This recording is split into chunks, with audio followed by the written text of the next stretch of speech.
السلام عليكم اخواتي، كي دايرين؟ لاباس عليكم؟ نتمنى تكونوا بالف خير. معكم زكيه الفيري من قناه ويت زكيناز. كما كتعرفوا العيد الكبير او عيد الاضحى قرب، و كنبغيو حليوات اللي يكونوا ساهلين اقتصاديين وفي متناول الجميع دوازتين. يعني بالنسبه لعيد الاضحى بالذات ما كنقلبوش نهائيا على حلويات بريستيج، كنبغيو شي حلوه اللي تكون سهله ونصايبوها بزاف، لانه كنعرفوا ان ينتظرنا الشغل بزاف وتما الله يحسن العوان. فاليوم بغيت نتقاسم معكم واحد الحلوه غادي نحضرها انا، ماشي غير بالمناسبه ديال عيد الاضحى، عندي مناسبه اخرى ان شاء الله، وباش نستقبلوا فيها الضياف فمحتاجه انني نصاوب حلوه اللي بسيطه واللي ما تاخذش ليا الوقت. فغادي نشارك معكم ان شاء الله الحليوات البساط اللي غنستعملهم، وفي نفس الوقت غادي تاخذوا فكره بالنسبه لعيد الاضحى. كنتمنى قبل ما نبدا في الوصفه انكم تدعموني باللايكات ديالكم وبالتعاليق ديالكم. عندكم اي اقتراح لشي وصفه او طلب لشي وصفه معينه ممكن تخليوها لي في التعاليق. شي استفسار، شي حاجه ما فهمتوهاش كذلك ممكن تخليوها لي في التعاليق. كنتمنى انكم تبارطاجيو الفيديو مع الاقارب ديالكم والاحباب باش تعم الفائده، وكذلك باش هذه هي الطريقه باش تكبر ان شاء الله القناه. الناس جداد لي الشرف انه ينضموا للقناه ديالي، كنتمنى انكم تسجلوا فضلا وليس امرا، تسجلوا في القناه ديالي وتفعلوا الجرس باش دائما توصلوا بالجديد ديالي. نبداو على بركه الله في المقادير. غادي نحتاجوا هنا 250 غرام زبده ديال مارغرين. من الاحسن صراحه هي من الاحسن انكم تستعملوا هذيك ديال العلبه اللي كناكلوها اتارتيني، بحال مثلا لا بريري. واخا انا ما تنديرش لي شهر، ولاني غير باش تكون عندكم فكره اشنا هو الشكل اللي كنصحكم به. كتجي سهله في الخدمه وكتعطي واحد النتيجه رائعه. بما انه انا عندي مارغرين فغادي نستعمل مارغرين. هنايا استعملت اللذه 250 غرام يعني ربعه. هنا 5 معالق كبار ديال السكر الثقيل، السكر العادي ماشي سكر سبيسيال. هنا 2 كيسان ديال زيت بعبار العنبه، خماره يعني كيس من فئه 8 غرام، كيس فاني، قبصه ديال الملحه، و واحد ياغورت بمذاق الفاني. بالنسبه للدقيق كتدخل تقريبا كيلو ديال الدقيق، وطبعا كيبقى الدقيق دائما على حساب الدقيق اللي عندنا، لانه بعض المرات كاين الدقيق اللي كيشرب وكاين الدقيق اللي لا. فدائما عينينا ميزاننا ما نجيوش ونديرو هاد كيلو دقه وحده حتى كنشوفو بشويه بشويه. اول حاجه غادي نبدا بها هي انني غادي نخدم الزبده مزيان. غادي نوضع الزبده هنا،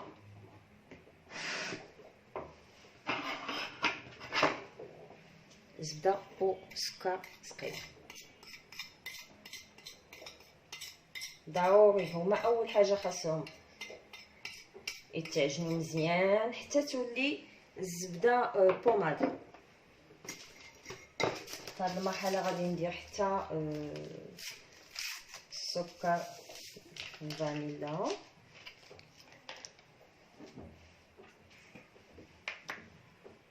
وشويه ديال الملحه.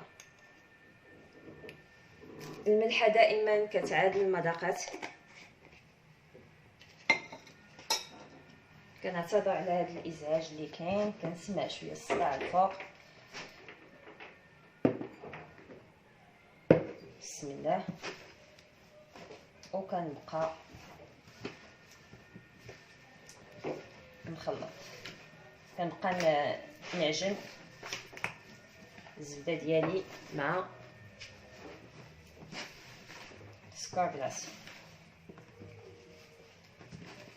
باش ما نطولش عليكم انا غادي نبقى مستمره تنرجع لكم من بعد ما غادي نردها بوماد مزيان. بعد ما ولات ليا الزبده بوماد كما كتشوفوا بهذا الشكل، يعني نصيحه بالنسبه لي اللي باقي ما شراش الزبده، اللي ما عندوش مثلا اللذه في الدار ويلا غادي يصاوب هذه الحلوه، ديروا الزبده ديال البواطه باش ما تعجبكمش. ندير شويه فيها الخدمه،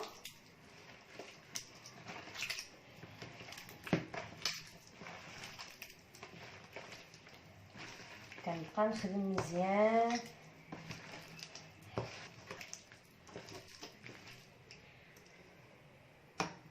ولكن الجميل فيها انها تتخرج كميه كبيره ديال الحلوى ومقادير يعني اللي بسيطه.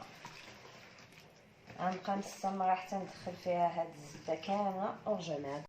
دابا البنات من بعد ما خدمت مزيان المارغرين والزيت صراحه نجيكم يعني الصراحه يعني ما نكذبش عليكم، هاد النتيجه حصلت عليها بالثيرموميكس ماشي خدمتها بيديا، لانه الوقت يعني ما عنديش الوقت، مدروكه بالوقت بزاف، فخدمته في الثيرموميكس. ممكن تخدموه ملي تخدموه بيديكم وصافي كيطول، هذا الا اضطريتوا انكم تستعملوا مارغرين، ولكن الا استعملتوا لا بريري راه العمليه سهله جدا. في حالة الا اضطريتوا استعملتوا مارغرين خدموها هي الاول بيديكم، ومن بعد ملي كتضيفوا الزيت ديك الساعه ممكن دوزوها في الخلاط الكهربائي، كتجي اسهل، يعني ما غاديش تخافوا على الخلاط الكهربائي. سينا ولا عندكم العجانه ديروها، الا ما عندكمش ديك الساعه غادي تضطروا تستعملوا الايادي. غادي نستعمل الياغورت، انا ما كنديرش الشهر، ولكن والله العالي العظيم البنات واخا ما كنبغيش انا نحلف، يا هاد الثيرموميكس تيسهل بزاف الشغل بزاف. سي فري كو الثمن ديالو غالي، مي راه ماشي بالضروره انكم غادي تشريوه زعما يعني كونطون. غادي تشريو ممكن انكم تاخذوه كريدي، ولاو تبارك الله دابا كيديروا تسهيلات، يعني بالنسبه للمغربيات راه كاين. انا اصلا خديته يعني كريدي، كندفع 1000 درهم للشهر، وبالنسبه ودابا يعني 1000 درهم بالنسبه للسنه، وكاين اللي سمعت كاع كيدير 500 درهم وتتخلصوا في سنتين. ولكن والله العلي العظيم لا مفيد جدا. واحد الحاجه انا كنخدم وانتما كتشوفوا شنو كندير. كنت نسيت الله اكبر، كنت غادي ننسى عاوتاني الخميره. اهم حاجه راكم عارفيني مع الخميره، البنات اللي متابعيني يعرفوا قصتي مع الخميره. هاتي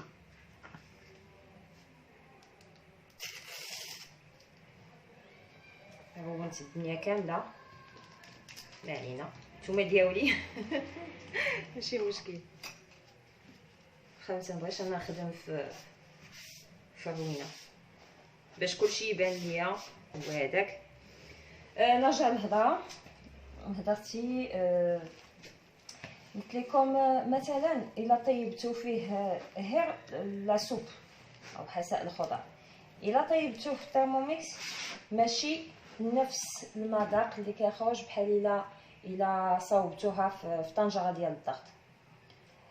وما كتستعملوش يعني كاع التوابل، وكيجي واحد المذاق رائع. علاش؟ لانه هو تيحافظ على دوك لي سافور، تيحافظ على النكهات وتيحافظ على الفيتامينات، ماشي تيدي لها كاع الفيتامينات بحال الطنجره ديال الضغط. رائع رائع. والجميل انه اقتصادي، يعني بحال الا بالنسبه للضوء بحال الا يعني بولا ما كيسهلكش الضوء. انا اول حاجه سولت عليها سي فري كو انا مهتمه ويعني في هذا الدومين ديال الحلوى وغادي يفيدني بزاف، ولكن كان ضروري انني نعرف واش كيهلك الضو ولا لا. الحمد لله لقيت انه اقتصادي ورائع. البنات العجين ديالي ها هو. ردوا البال حيت كل واحد والدقيق اللي عنده. يعني انا قداتني فيها كيلو، ولكن نتوما ردوا البال بقاو بشويه بشويه. او الا درتو هكا وهبطات عرفوا راه العجينه هي هذيك. الا درتو هكا وما بغاتش تهبط عرفوا بلي راه قصحتو العجينه غتجيكم صعيبه. يعني ما عندكمش كيفاش داركوا الامر غتجيكم قاصحه الحلوه. فبشويه بشويه بداو تضيفوا الدقيق. انا هنا بغيت نصاوب واحد الحربول وبغيت ندير واحد الشكل اللي ساهل. غادي تحاولوا بالخطا. غادي ندير هذا الشكل يعني هي بشويه باش تجمعوا، لانه كتبقى تحل. هانتوما كما كتشوفوا الشكيلات كيجيو زوينين. من بعد ان شاء الله انا غادي نوضع الفلاطه ديالي. غادي ندير ليها بابي سولفوريزي وغادي نطيبها ان شاء الله في الفران. الفران طبعا غادي نسخنو مزيان. من بعد غادي نهبط ليه الحراره. انا كنخدم في فران الغاز للاسف ما نقدرش نعطيكم بالضبط بشحال بالنسبه للفران الضو. دايو معايا ان شاء الله ربي يسر ونشري فران الضو ونبدا نبرعكم. الحلوه البنات كتجي على هذا الشكل في الطياب ديالها، يعني غير من ذهب. ما نطيبوهاش بزاف باش ما تقصحش لينا. كتجي تبارك الله هشيشه وكتخرج 143 حبه. انا غادي ندوزها هنا في سكر كلاصي. ممكن ديروا غير سكر كلاصي عادي الا بغيتو، لانه الحلوه ما حلواش. دقتها هي ما كتجيش حلوه. وممكن انكم ما ديروش كاع سكر كلاصي وديروها غير في الشوكولاط. وغادي ندوز غير الراس ديالها بحال هكا في الشوكولاط.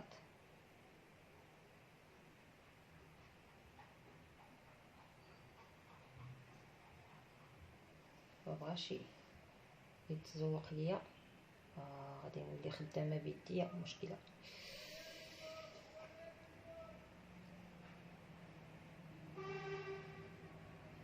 وغادي نديرها هنا في ورق سولفوريزي. غنحاول ندير الشوكولاط بوحدو. ملي كندير الشوكولاط هو الاول تتجي سهله. المهم انا غادي نكمل. هانتوما شفتوا الطريقه عمرت كلي بالشوكولاط.